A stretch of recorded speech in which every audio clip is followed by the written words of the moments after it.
श्री गोपाळ कृष्ण भगवान की जय. लीळा नंबर 361.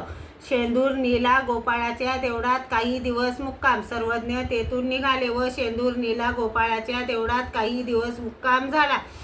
सर्वज्ञ फिरायला गेले. नंतर मुक्कामाच्या ठिकाणी परत येऊ लागले. रस्त्यात चालत असताना पद्मनाभीला सर्वज्ञांनी सांगितले, बटिका चणा मागण्यासाठी जा.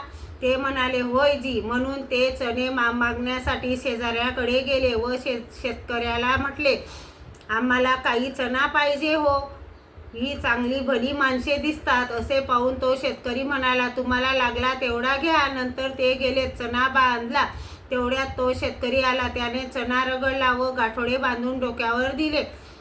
मग ते घेऊन सर्वज्ञांपाशी आले. सर्वज्ञ म्हणाले, यातील अर्धे विकून तूप आणा व राहिलेल्या अर्ध्याची घिरडी बनवा. ते अर्धे चणे विकले, तूप आणले, अर्ध्या चण्याची धिरडी करू लागले. सर्वज्ञ म्हणाले, आपणच डाळ तयार करावी, आपणच वाटावी, आपणच खिरडी करावी. हे सर्व करीत असताना कृती कुणाला विचारता येईल, परंतु कुणाकडून करून मात्र घेता येणार नाही.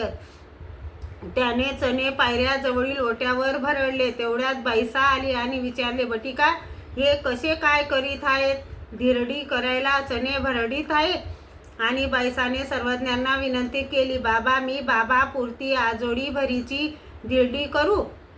सर्वज्ञांनी हो म्हटले. नंतर बाईसाने सर्वज्ञांसाठी धिरडी केली. पद्मनाभीदेव बाईसाला विचारत आणि बाईसा सांगायची तसे करीत. बाईसाकडून मीठ मोहरी वगैरे मागितली व धिरडी केली. सर्वज्ञांना पूजा वसर केला, धूप आरती केली, मंगळ आरती केली, सर्वज्ञांसाठी ताट केले. जेवण झाले. भक्तजनांचेही जेवण झाली. श्री गोपाळ कृष्ण भगवान की जय.